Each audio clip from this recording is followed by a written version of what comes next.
My name is Drew Waldron, and I am on with former NASA astronaut Jeanette Epps. Jeanette, thank you so much for taking the time to sit down with me today. Well, thank you for being here. It's my pleasure. Now, Jeanette, the word astronaut is such a great term to be defined by, but your career is a little more expansive than that. You've worked with Ford and the CIA with all these great roles. How do you define and explain your career to someone who's just hearing about you for the first time? Well, when I first meet people, they're like, wow, you've done all these things. And I'm like, well, I'm Jeanette Epps. I'm from Syracuse, New York. I'm the little girl who grew up on Kennedy Street, dreaming of stars. And I put the work and time in. And by the grace of God, I've been able to do some amazing, beautiful things. You work in so many extreme high-stress environments, whether it's something on Earth or something in the International Space Station. What do you think are some of the biggest lessons that you've learned working in those high-stress extreme environments? Well, one of the first things I like to tell students is, you learn a lot about yourself in these trials, I call them as well. You learn the depth of how far you go, what it takes to be there. How do you help your crewmate or teammate, whoever you may be there with, how to be in those kind of environments and how to be comfortable being slightly uncomfortable. Some of the high stress environments were amazing things that I wanted to do. I wanted to try, like Nemo, for example, living underwater. Living underwater for 9 days with 5 other people. There's a lot to that story. It was an event that I saw. I knew that there were risks in diving to about 50 feet underwater. We're at about 2.5 times the atmospheric pressure we're at now. And if you ascend too fast, you can get something called decompression sickness. But it was something that I really wanted to try and do, just to explore and just being curious. And so that's a big thing also that I like to tell students about is stay curious about everything. And you'll go so far in life just being curious about everything. And so, these extreme environments that we operate in as well as underwater, we also go to cave systems in Europe. I spent 5 days in a cave in Slovenia. That was amazing. Absolutely one of the most beautiful things I've ever done and one of the most dangerous things I've ever done. And so when I say dangerous, it is dangerous. But what we do is we prepare so well, understanding what we're getting into, understanding how to stay safe, understanding how to keep our crewmates and teammates safe. And so there's a lot of dynamic things that we do that test who you are so that when you do go to space, anything happens, you're calm. You understand how to stay safe, how to keep your crewmates safe, what to do next, what's the muscle memory for the emergency of the day. Wow, I know that you were in the International Space Station for significantly longer, but it seems like you had a long road of preparation of staying in small, dangerous environments to lead up to that. After experiencing all the training and all the experiences that you had to go through in order to become an astronaut and live on the ISS, what was the experience like when you were there? It was all in front of you, like just you in the ISS with your fellow astronauts. What were those first days like? Well, I will tell you that I waited 16 years to get to the space station. And after having been there for 233 days, I can truly say it was worth it. The first few days of being there, there's a bit of a feeling of everything's very surreal, that I can't believe I'm here. But, one of the first things you start feeling as you enter space is you become weightless. And I cannot describe that feeling except to say, whenever I go scuba diving and I'm kind of floating along and then I settle down in one place, that's kind of what it felt like. But it was such a beautiful feeling to have that all the time, especially the first few days that you're there. It is amazing. And then to look out the windows that we have aboard the space station, the awe of seeing the Earth from that vantage point during the daytime cycle. But at nighttime, there's so much going on outside. The universe is so vast and so beautiful. So there was a bit of awe-struck feeling. There was a bit of just, I can't believe I'm here. There was a bit of, I got to get used to using the toilet. I got to get used to the food on orbit. But it was so worth it. Everything was so new and perfect. But as the months went by, it really became home. And so by the time we were leaving, it was very bittersweet. It was like leaving your home, having to pack up and move out. And, I hate doing that. It's like, someone else is coming to live in my house.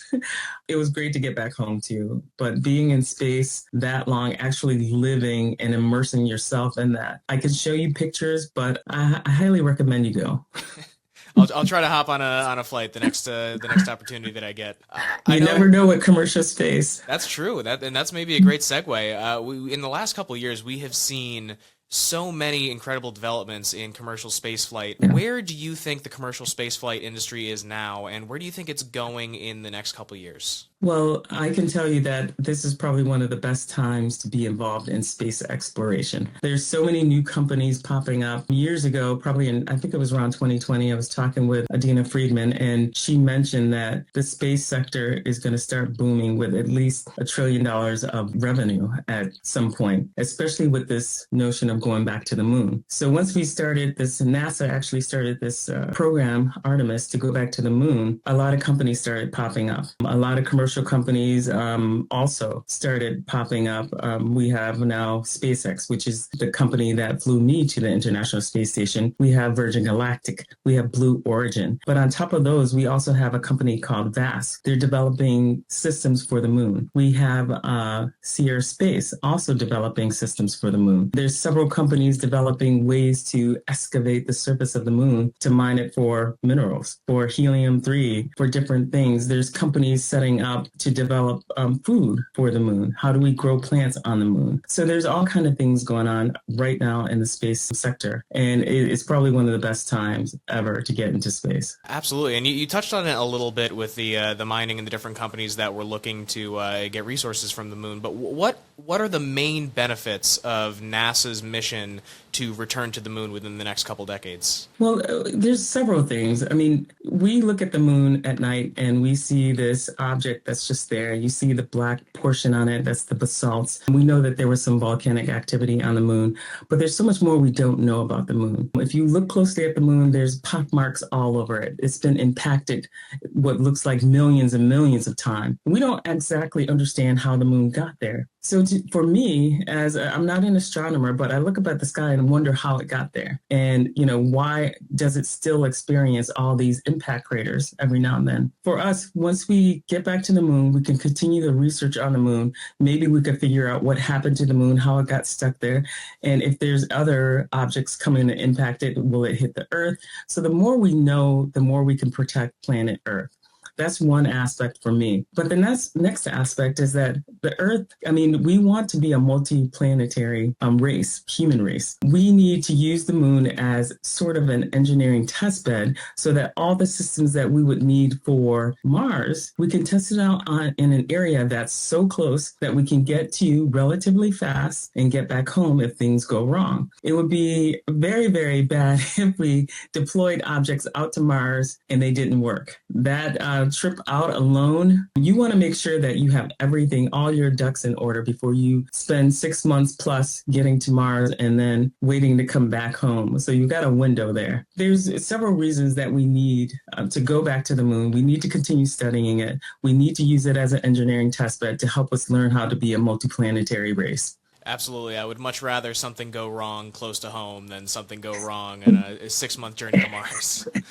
And let me caveat, I just want to make sure that people know that we really still need to take care of planet Earth. I'm not saying we abandon Earth for Mars, but we take care of Earth as well as head out into space. Having a space program helps generate jobs. It helps the economy in so many ways. Also, it encourages students to go further and further in technical careers. So there's all kind of great reasons to have a space exploration program. Certainly. And the overview effect that you were mentioning beforehand, when astronauts stare out the window and see Earth from orbit, a lot of astronauts have stated that has been an intense spiritual experience that has stayed with them for their entire lives after they return back to Earth, gives them a deep appreciation of the planet Earth.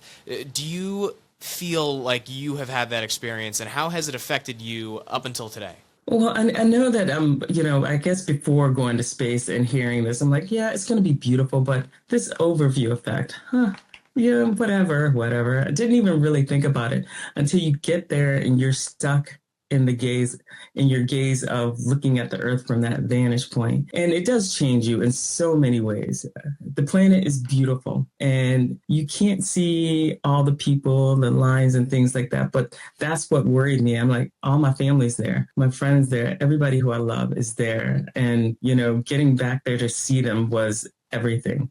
I didn't want to leave my home, but I did want to get back and embrace my family. And that feeling, the overview effect, changes everyone in different ways. I think for me, one of the things I did every day was running on the treadmill. I did it almost every day, run on the treadmill and watch the news. And at the end of the news, Lester Holt would say, take care of each other. And every time I looked out the window, I said, we are not taking care of each other. We are very careless with each other. We really need to take care of each other. And what does that even mean? It's like, who's each other? It's everyone on planet Earth. It's everyone.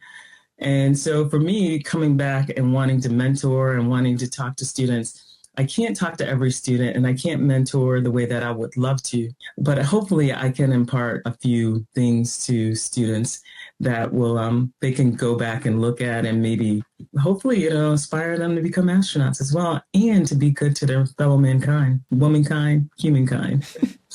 Yeah. What a perspective. I could ask you space questions for hours if you let me, but you bring up wanting to mentoring other students, and I know that one of the topics that you publicly speak about is the importance of mentorship and how it guides your journey.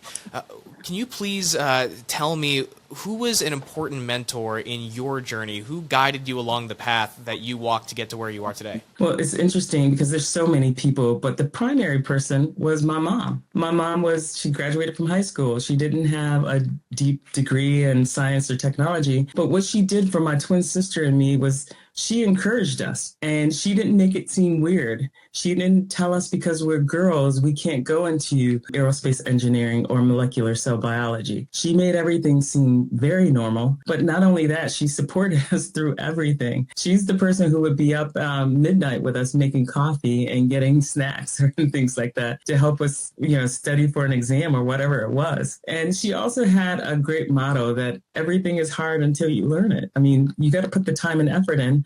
And then, once you know it, you'll look back and think, why was that so hard? And so, but putting the time and effort in and splicing up your time properly and being responsible to the things you sign up for, that was important. And I think that those are the things that kind of led Janet and me down this path to being consistent. These are the things that I would tell students: being consistent, understanding, being proactive versus reactive, and being very curious. That's incredible. I love how you didn't even need to take a second to think about it. Your immediate gut reaction was your mother. That is so sweet.